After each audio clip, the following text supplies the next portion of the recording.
Welcome to Audit the Audit, where we sort out the who and what and the right and wrong of police interactions. This episode covers trespassing, due process, and obstructing, and is brought to us by AL.com's channel. Be sure to check out the description below and give them the credit that they deserve. Before we dive into the interaction, I want to give a big thanks to the sponsor of this episode, Surfshark. It's a new year, and it's time for a new take on digital security. Surfshark is a premier VPN service that offers unparalleled digital security for a fraction of the price of other competitors. But that's not all. Along with being one of the most secure VPN tunnels on the market, Surfshark also allows its users to bypass region restrictions on popular platforms like YouTube and Netflix and view content that's not normally available in your country. Thanks to Surfshark, I can browse all the shows on my favorite streaming apps even if they were removed from the US catalog. Right now, Surfshark is offering the ATA community an 83% discount with an additional 3 months completely free when you use code AUDIT. With 24-hour customer service and a 30-day money-back guarantee, you have absolutely nothing to lose. So click the link in the description to claim your exclusive offer now. Thanks again to Surfshark for sponsoring this episode. On the morning of June 25th, 2022, Mayor Jerry Willis of Wetumpka, Alabama, saw the vehicle he recognized as belonging to 61-year-old Mary Alston parked near a tract of county-owned property near the courthouse. According to Mayor Willis, Ms. Alston had previously been warned not to feed stray cats on public property, and when he saw her vehicle, he contacted the Assistant Chief of Police for the Wetumpka Police Department. 3 patrol vehicles responded to the call, and the interactions that followed were captured on one of the Wetumpka officers' body cameras. Returns to Mary Alston of Wetumpka on a 2005 Hyundai.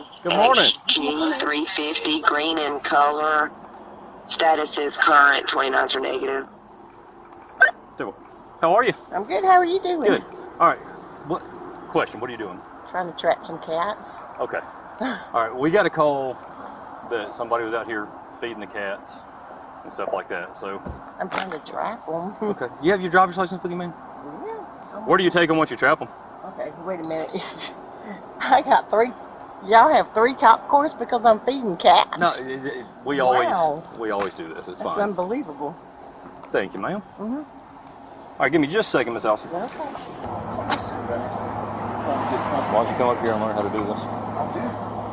Yes, sir. Sorry, sir. Better yet, why don't you go tell her and don't come back? Okay.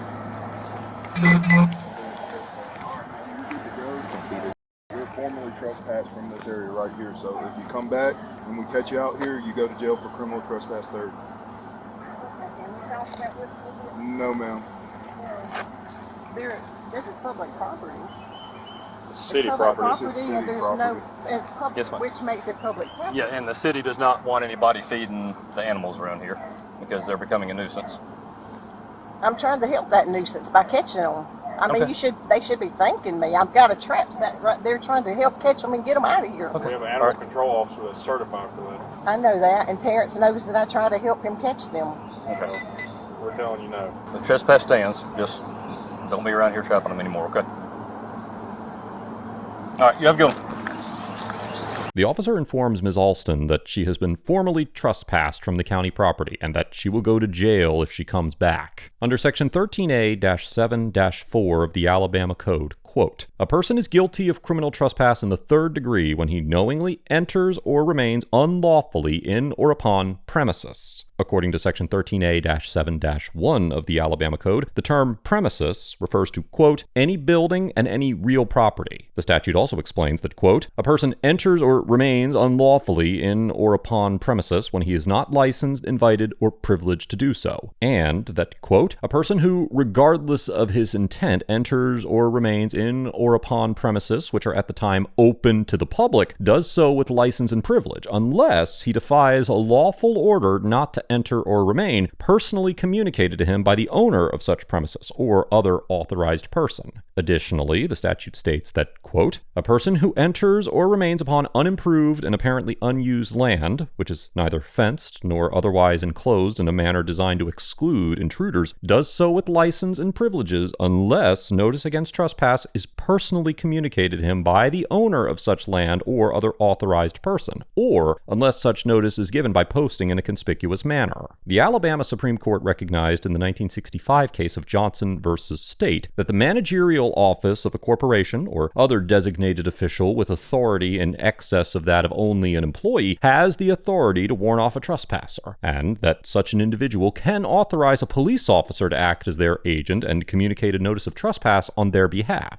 Assuming that the request that Ms. Alston leave the property came from the mayor, and that he authorized the officers to trespass her, it is certainly possible that a court could conclude that the officers had the authority to ask her to leave the property, although more information about the mayor's managerial authority over the county-owned property would be necessary to make an accurate prediction. However, the question of whether Ms. Alston could be trespassed perpetually from public property raises additional constitutional concerns that we will discuss later in this episode. What are we doing? For 939. Stopping to see if I was okay. Well, man, we told you to leave this area. I'm not leaving the area. Well, For 1028 returns to you Beverly need to leave now. Robert, the We're teetering on going to jail. 2006 Camry, gray in color, current 29 negative. I'm teetering on going to jail for feeding cats. Well, for trespassing, we told you to leave and you haven't left. I could take you to jail now. I'm not trying to do that. Ma'am, do you have your driver's license with you? Yeah. I mean, we're trying to do a good Thank you, thing. ma'am. I don't Not understand. 39. We're trying to help, but we're not hurting. You want to handle her? I mean, she's still not leaving. If you want to take her to jail too, go for it. All right, Ms. Roberts? Okay. Apparently, they've had an issue with you out here before with the cats. Not here. Feeding the cats out here, right? Well, I feed them. We've been trying to trap them, and we get them neutered and then get them homes. Okay. So we're trying to do the city a favor. Okay, well, the city has asked you multiple times, The city? yes ma'am, not to do this. Uh-huh. Okay, and they have trespassed you. Okay, and now you're trespassing. I'm Okay. sitting in my car. I'm not. Well, I well, haven't you're on touched- ma'am, you're on the property. You've got cat food. Okay, it's pretty. I mean, all in the back seat. It's pretty clear what your intent is. Okay. Uh-huh. All right. So, because you have been trespassed and you have returned yet again, we're gonna have to take you to jail. Okay. Jesus Christ. No. No.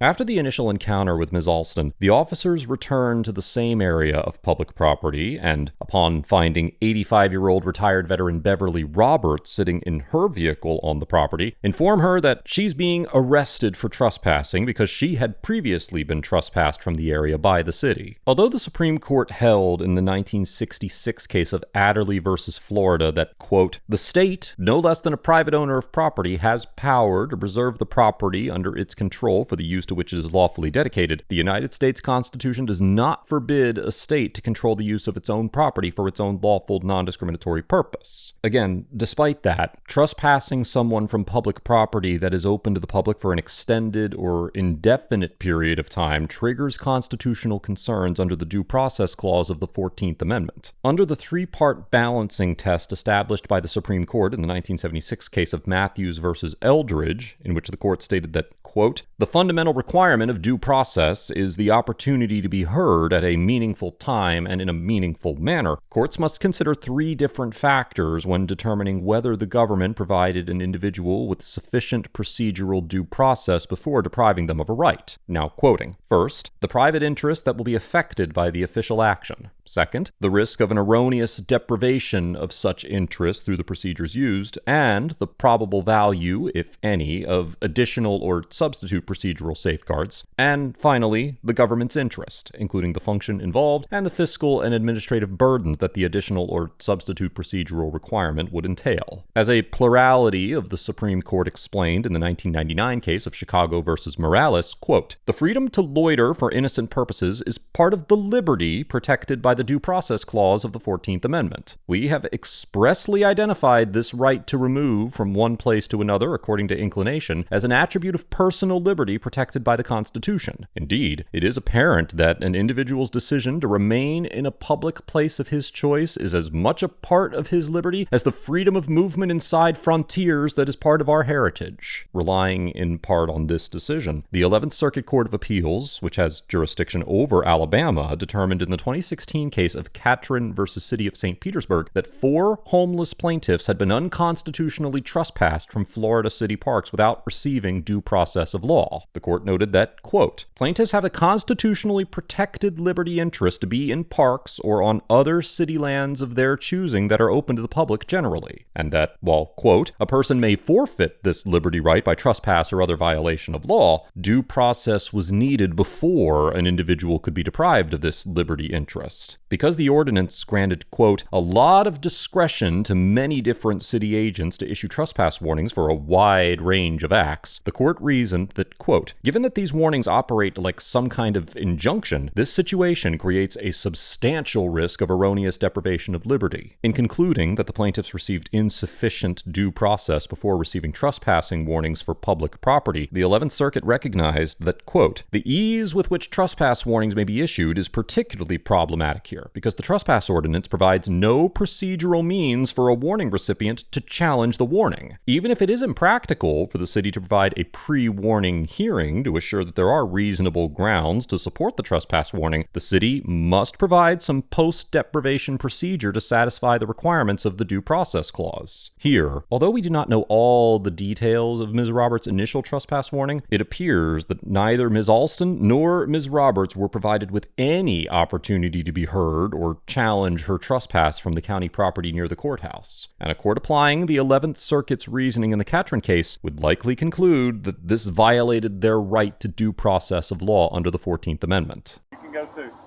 I'm just, No. so I'm not allowed to talk? No, that doesn't involve you. You've been told at least 25 minutes ago that you were trespassing here. I will call a lawyer, all right? Yes, ma'am, that's fine. You can call a lawyer as soon as you get to the jail, okay? As soon as I Go ahead get and get to in your jail. car. Yes, ma'am. Go ahead and get in your car. Go ahead and get in your car. Ma'am, go to your car before you get arrested. I guess you wanted to? No, I just wanted to say something. Okay, get in your car. Go ahead and get in your car. Get in your car. All right, Miss Roberts. I'm going to have to get you to step out, okay? I'd be trespassing if I did. Well, ma'am, you're already trespassing. You all are unbelievable. This is what you're wasting city gas on. Step up here for me. Okay. Now, listen. wait a minute. I'm not going to listen to me. I'm not. Listen. Hold on. Where are you going?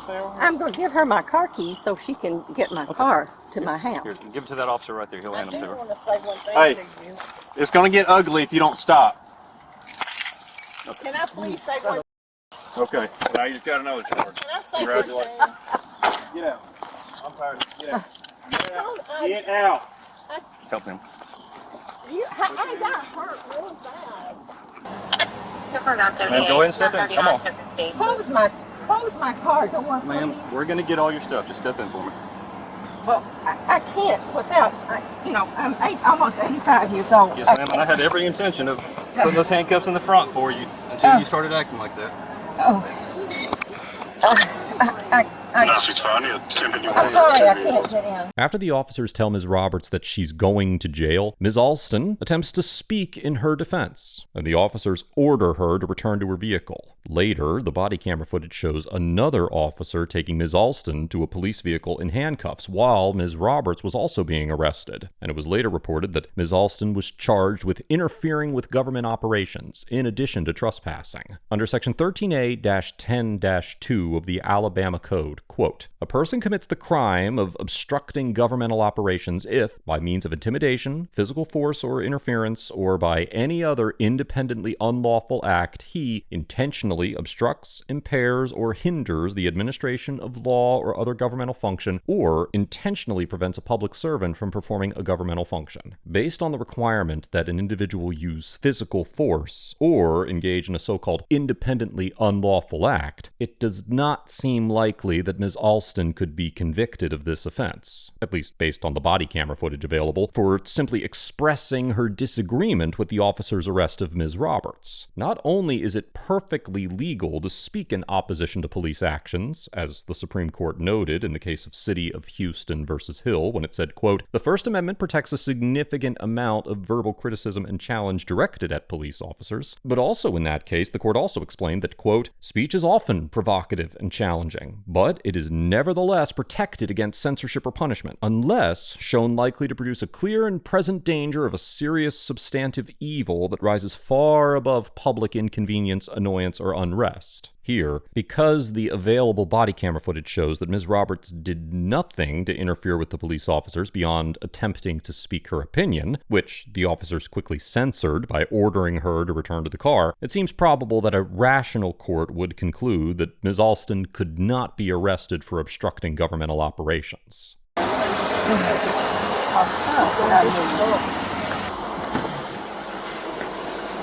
Jeez.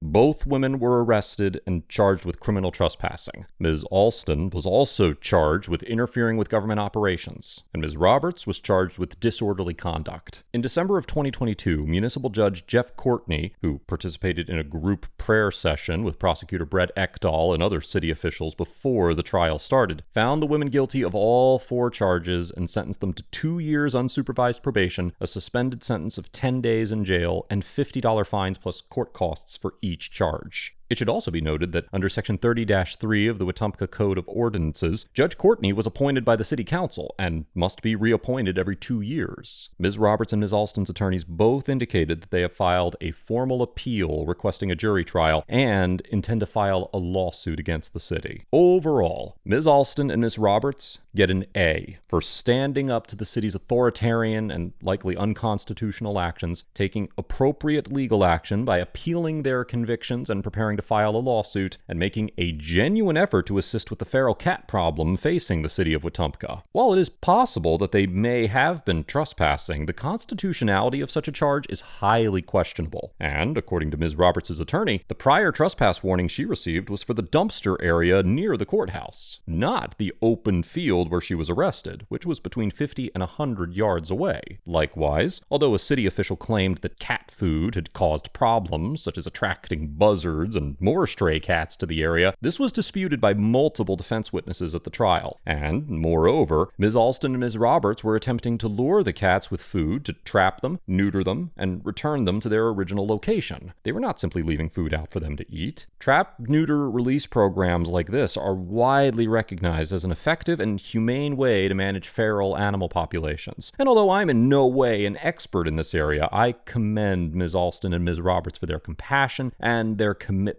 to helping animals and the city. The Wetumpka Police Department gets an F for wasting city resources by sending 3 squad cars to arrest 2 senior citizens attempting to help animals on public property, using handcuffs and unnecessary physical force to punish Ms. Roberts for expressing her frustration with the situation, and manufacturing trumped-up charges against the women in retaliation for voicing their opinions. However, it would be unfair to only assign a grade to the police officers involved, as many of the issues with this interaction stemmed from the city officials involved, who also get an F for their failure to behave responsibly, treat Ms. Alston and Ms. Roberts with the respect they deserve, and take steps to deal with the feral cat problem themselves. Likewise, Prosecutor Ekdahl and Judge Courtney also get Fs for prosecuting and convicting Ms. Roberts and Ms. Alston on unfounded charges of disorderly conduct and obstruction, and, even if the trespassing charges were supported, failing to exercise their discretion to achieve a more reasonable outcome for the case. Let us know if there is an interaction or legal topic you would like us to discuss in the comments below. Thank you for watching, and don't forget to check out my second channel for even more police interaction content.